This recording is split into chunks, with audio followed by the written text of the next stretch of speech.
Has Disney World finally done it? Have they created a scenario where their parks will be empty next year? Or are the crowds gonna still be flooding the parks in full force? Let's break down the possibilities so you'll know how to plan around them in 2025.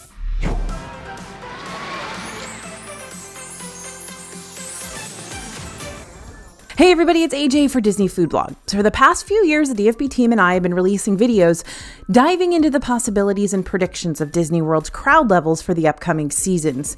But today's video is one of the most eye-opening for us yet, because the possibility of Disney World's crowds being a whole lot thinner than you're used to isn't a big fairy tale. In fact, there's a ton of actual data and scenarios already in place that could further drive that point home for us and prove once and for all that Disney World's crowds next year could shock everyone.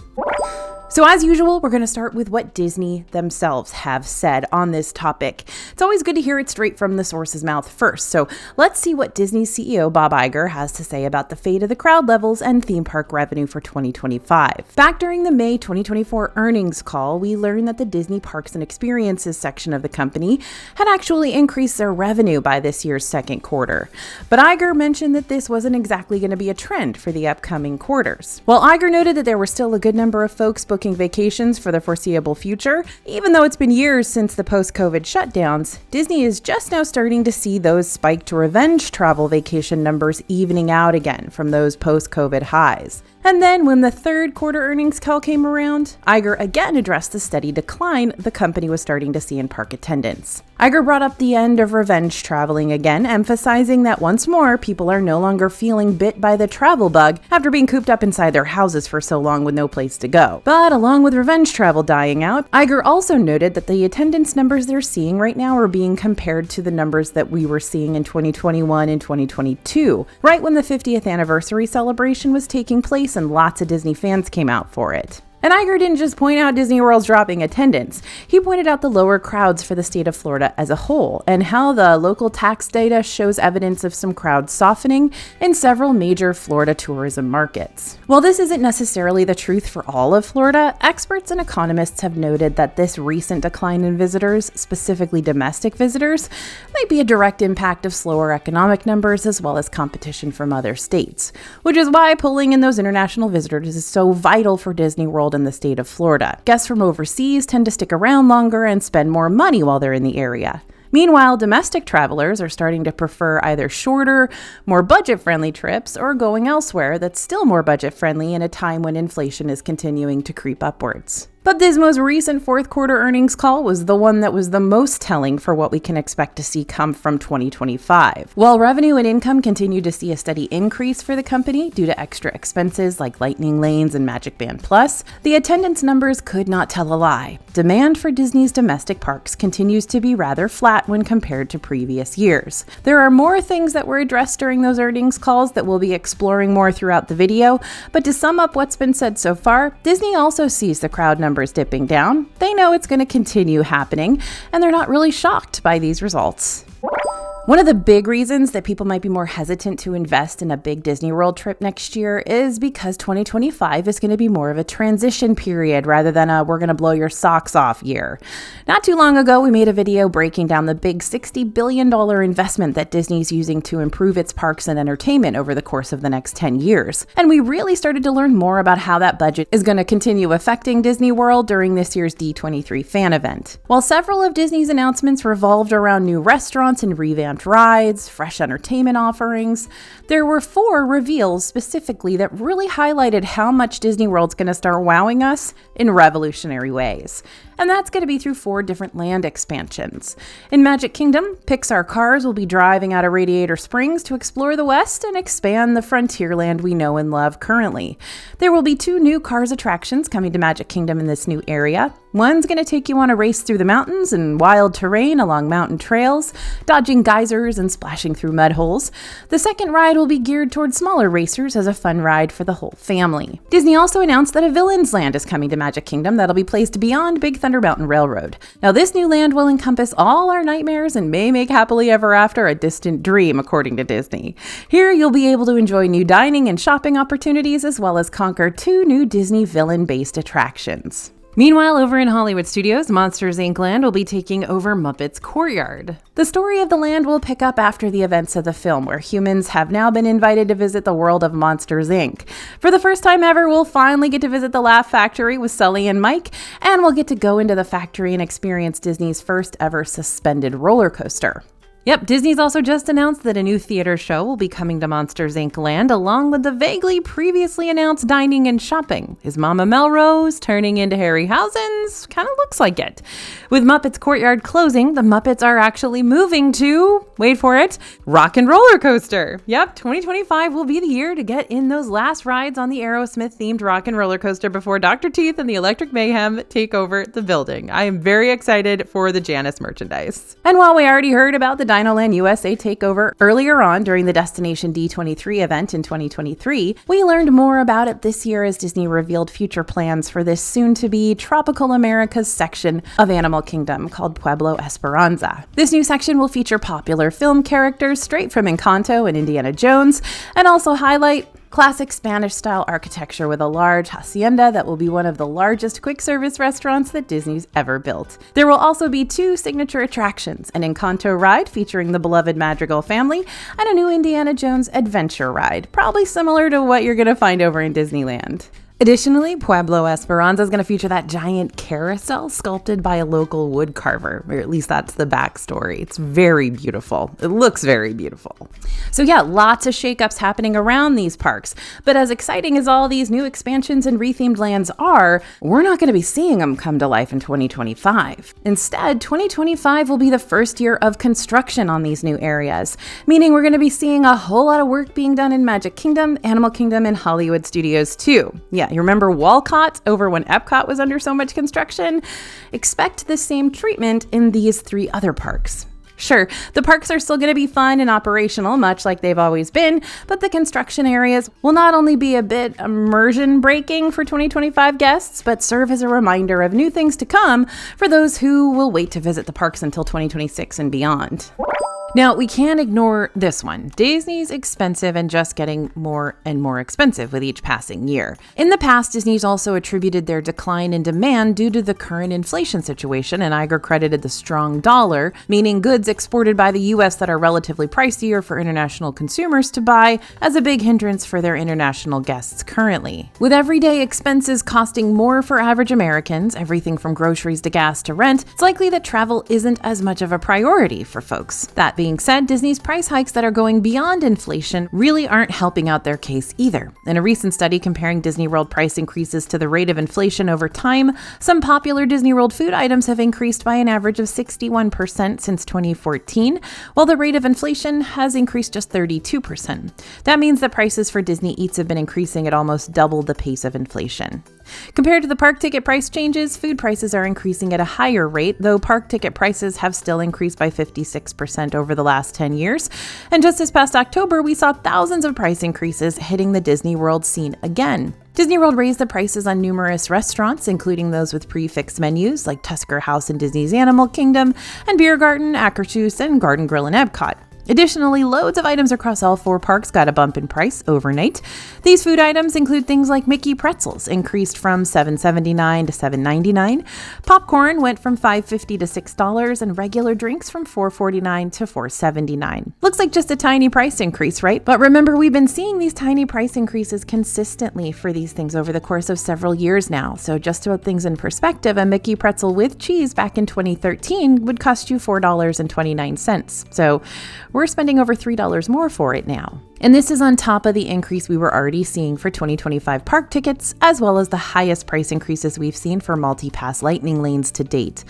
But why? Why is Disney continuing to do this even though they know it upsets their guests and could potentially outprice families? Well, it's a vicious cycle, and it really all still does stem from inflation and recovery after the 2020 closures. Lost revenue and pricier food supplies mean businesses have to sell their products for more. But as product prices increase and the economy still feels shaky, consumers pull back and save their money where they can. And that means Disney's got to come up with a way to keep funding future projects that they've already set money aside for, as well as making a decent revenue from the guests who are still choosing to vacation in their parks. That means they got to mark up the prices even higher for those continuing to walk through their gates. It's also important to note that in recent Disney reports, attendance might be flatlining, but the parks are still finding ways to increase their revenue regardless.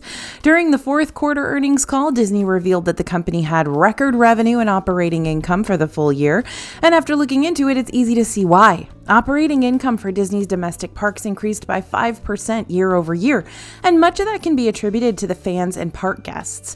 This is where all those extra plus-up experiences available for guests to purchase to help guests out with their Disney vacation really start to fatten up Disney's wallet, including convenient premium features like multi and single passes, park hopper add-ons, Magic Band Plus, Disney dining plans, etc. And that means thanks to all these extras and above inflation price increases, Disney's making enough money to turn over a profit despite these higher costs. And that has nothing to do with increased attendance, but everything to do with how much more we're spending inside the parks. More money from fewer guests has been a goal of Disney's ever since the pandemic. That's why they call it yield, and likely even longer than that because that's just good business. Fortunately, Disney still has non-peak season times where their surge prices tend to drop, as well as frequent savings opportunities that the company parades over their special offers, deals, and discounts page featured on the website. But that doesn't mean a Disney trip becomes not expensive, even with these types of savings. So when you combine Disney World's higher prices, plus the construction-heavy areas that we'll be seeing throughout 2025, the appeal of investing in a Disney World trip might be a whole lot less. And future Disney World guests might wind up using this 2025 period to start creating a budget for a future trip instead, helping them pace out those hefty payments in a way that won't bog them down with a whole lot of financial stress in the end. Or they might be choosing to invest in a different trip altogether. Speaking of which, you knew we had to talk about this one, right? On May 22nd, 2025, Universal Orlando will be officially opening its third theme park gate, Epic Universe. And the crowd goes wild. This new park will be made up of 5 immersive lands: Celestial Park, the Wizarding World of Harry Potter, Ministry of Magic, Super Nintendo World, How to Train Your Dragon, Isle of Berk, and Dark Universe. On top of this park opening, Universal will also be opening up 3 new hotels: Universal Helios Grand Hotel, which will boast its very own entrance into Epic Universe, and Stella Nova and Terra Luna, which will be 2 more affordable options near the new park. This is something that Universal desperately need, a spike in appeal. I know we talk a lot about Disney's earnings calls, but on a similar note, Universal's earnings calls have also noted a significant decrease of attendance and revenue this year across their domestic parks due to similar factors that Disney's also experienced, like the death of revenge travel and the overall lull of nothing much happening in these parks in 2024. Other than a new parade, nighttime shows, and a little DreamWorks area expansion for the kids, there hasn't been much. But much like 2025 will be the year of prep and construction for Disney World, that was what Universal's been doing throughout 2024, getting ready for these major park and hotel openings. So in a way, I guess you could say these major theme park competitors are taking turns gaining mass appeal, and 2025 will be Universal's turn to carry that torch of intrigue. Don't worry, all you Team Universal fans out there, DFB will be releasing lots of new videos to help you plan for your Epic Universe vacation once it opens this May, so stay tuned and we'll make sure you're set up for success, whether you stay inside the Disney bubble or venture outside of it. Now, Disney's been shifting a lot of focus toward their cruise line lately, and a lot of money. So even if things might be pretty quiet on the Disney World home front, Disney fans might be thinking about vacationing with the mouse in a whole different way come 2025. Back in May, when Disney CFO Hugh Johnston was talking about the $60 billion going into Disney's experiences industry, he commented briefly on the parks, but then shifted the attention over to Disney Cruise Line. He said that Disney's cruise division is one that has an enormous number of opportunities for Disney over time, so they're leaning more heavily into that business with new ships and routes. And we've already seen that happening in 2024 with Disney's brand new vacation destination in the Bahamas, Lookout Cay at Lighthouse Point, which opened June 6th, as well as the new Disney Treasure cruise ship, which is about to take its maiden voyage on December 21st. But in 2025, we're also going to be seeing 2 more cruise ships added to the Disney fleet. The Disney Destiny will set sail on November 20th, 2025, offering 4- and 5-night cruises to the Bahamas and Western Caribbean during her inaugural season, with voyages stopping at one or both of Disney Cruise Line's destinations, Castaway Cay or Lookout Cay. Now, this cruise ship will be inspired by Disney's greatest heroes and villains. And then the Disney Adventure will come around as Disney's 7th cruise ship and start setting sail out of Singapore on December 15th, 2025. This will be Disney's first ever cruise to sail from Singapore and throughout Southeast Asia, offering 3- and 4-night voyages in a ship themed around all things storytelling, with emphasis on popular Disney, Pixar, and Marvel tales, such as Big Hero 6 and Iron Man, Toy Story, and more. But even looking beyond the shiny new additions promised by the cruise line, guests might be looking to take more Disney cruises in 2025 for simplicity's sake. Unlike a theme park that's more ride-focused and has you walking 20,000 plus steps each day, Disney cruises give you the opportunity to take your vacation as easygoing or as adventure-driven as you want to, while still being completely immersed in the Disney whimsy. Plus, you'll get to explore overseas ports of call that you might have never been to before, like the Bahamas or New Zealand and Australia, Europe, Alaska, so many other places that you've been meaning to check off your bucket list but just haven't had the chance to. If you want to learn even more about how Disney's cruise ships work, from the dining to the entertainment to the staterooms to the destinations, and even to what you should be packing in preparation for a vacation out at sea, go ahead and scan the QR code you see on the screen now or head to disneyfoodblog.com/cruise planning. We're going to send you our free ultimate guide to the Disney Cruise Line straight to your email. Despite the numerous reasons why Disney World could be empty in 2025, it could also completely shock us with an influx of guests at specific times throughout the next year. So let's take a look at those possibilities so you're not thrown off guard if it does happen during your next visit. New stuff is still on the horizon. Yeah, I know I mentioned that the big Disney World openings aren't going to be happening in 2025, and they're not. But that doesn't mean nothing's coming to Disney World in 2025. In Magic Kingdom, a new nighttime parade called Disney Starlight will roll its way onto the scene by summer 2025 with illuminating floats featuring some of Disney's most iconic movies, like Encanto, Moana, Peter Pan, and Pinocchio. Disney said the parade would be using the latest technology to tell stories about these classic characters. There's also going to be a brand new Pirates of the Caribbean Tavern coming to Magic Kingdom over in Adventureland. This lounge will be a first-of-its-kind experience that will extend the story of Pirates of the Caribbean.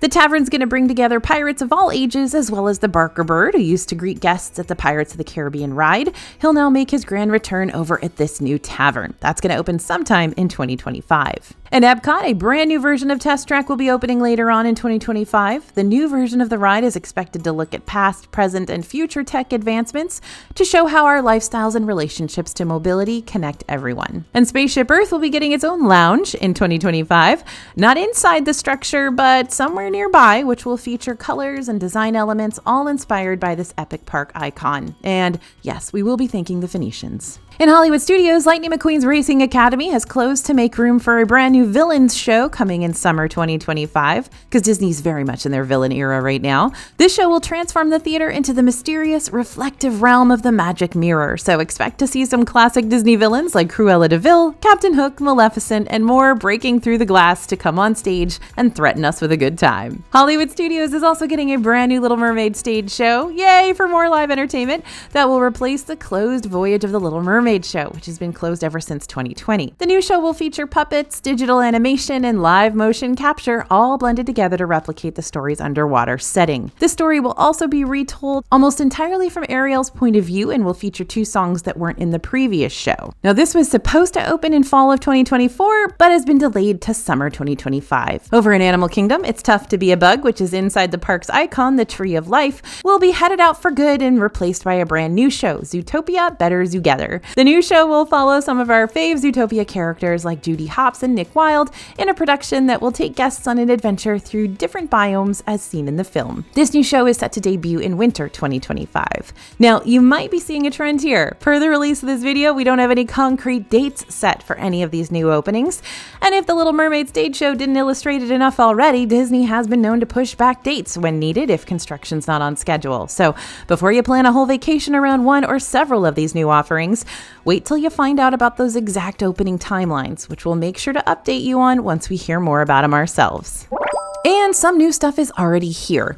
If you didn't have the chance to come out to Disney World this year, then you might be swinging by the parks in 2025 to check out all the new stuff that was released in 2024. On June 28th, Tiana's Bayou Adventure opened in Frontierland.